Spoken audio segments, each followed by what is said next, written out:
Hello friends, phase 1 of the 2024 Lok Sabha final is underway. Will phase 1 set the tone for the rest of the 2024 election? Does the opposition have the most to lose in phase 1 of the 2024 election? Is the phase 1 of the 2024 election a litmus test for Modi's 400 Paar claim? How to read the 3 data points that suggest phase 1 is trickiest for Modi and the BJP? These and more questions we are going to answer over the next few minutes.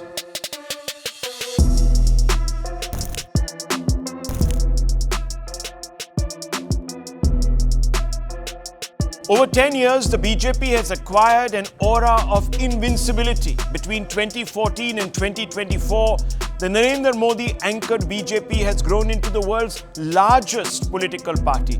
It is also by far India's richest.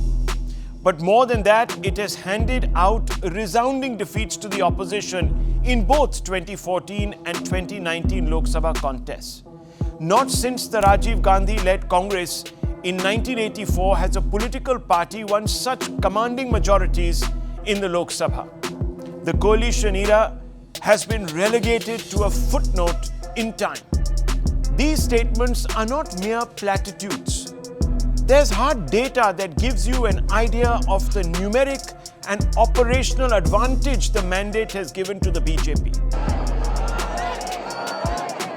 In the just concluded 17th Lok Sabha, the BJP passed 221 bills, the most since the 14th Lok Sabha. 58% of the bills were passed within 2 weeks. Yes, just 2 weeks of their introduction. Only 16% of the total bills introduced in the parliament since 2019 have been referred to standing committees for further critical examination. It's almost as if the opposition, and excuse the pun, exists only to make up the numbers.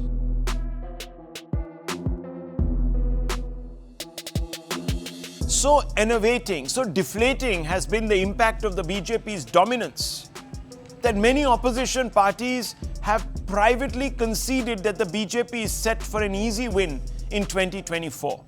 The Prime Minister is so confident that he has announced with trademark braggadocio that he expects is Paar 400 Paar.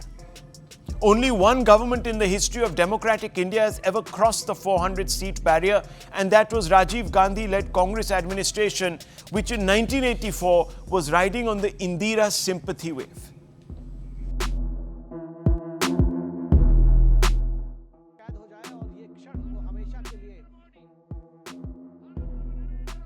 If the BJP is so far ahead of the competition, why? You are entitled to ask.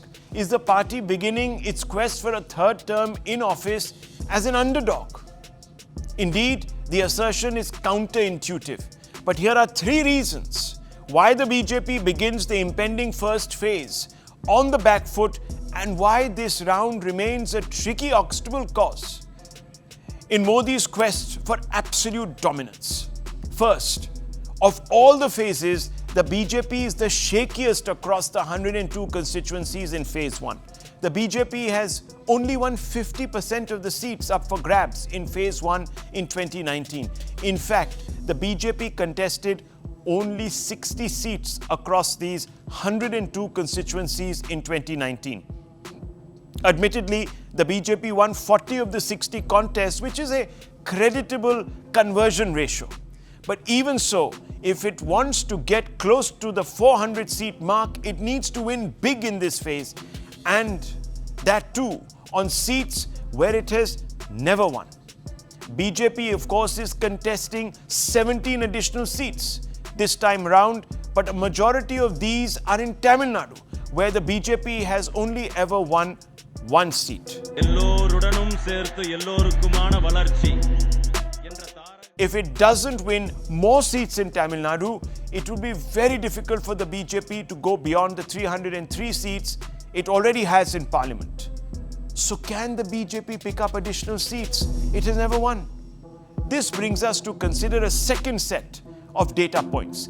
In this phase, there are only 9 super strong seats. That is seats won by the BJP or the Congress in all 3 Lok Sabha elections since 2009. Of these 9, the BJP has 6: Jabalpur, Churu, Bikaner, Siddhi, Pilibhit and Balaghat. The Congress has held the remaining 3: Kaliabor, Chindwara and Shillong. Beyond the strongholds, there are 21 swing seats across 102 constituencies. That is to say, almost a fifth of the seats have changed hands. To be specific, the same party won these seats in 2009 and 2019, but not in 2014.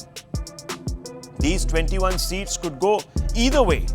And given that the BJP can only count 6 seats as bastions, as I told you, it can't be sure of maintaining its conversion rate. This is why Phase 1 is not only unpredictable, but also puts all parties on an equal footing. Third, even in vote share terms, the BJP's dominance isn't as absolute across this phase. According to the data, in 60 of the 102 Phase 1 seats that the BJP contested in 2019, the party secured vote shares above 50% in 34 seats, 30 to 50% in 19 seats, and below 30% in 7 seats. The Congress isn't far behind. It contested 65 of the 102 seats, and in these it polled above 50% votes in 10 seats. In 36 seats, it secured between 30 and 50% of the votes polled. The problem, however, for the Congress is that it has a larger share of weaker seats than the BJP. It polled only between 10 to 30% of the votes in 9 seats and below 10% in 10 seats. So 19 seats are shaky.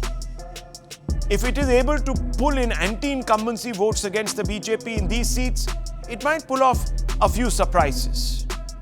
And now you understand, my friends, why the Prime Minister constantly targets the Congress. Because if he can hit the Congress, discredit it, all the gains accrue to the BJP. The third party of significance in the phase is the DMK, because Tamil Nadu is under sharp focus.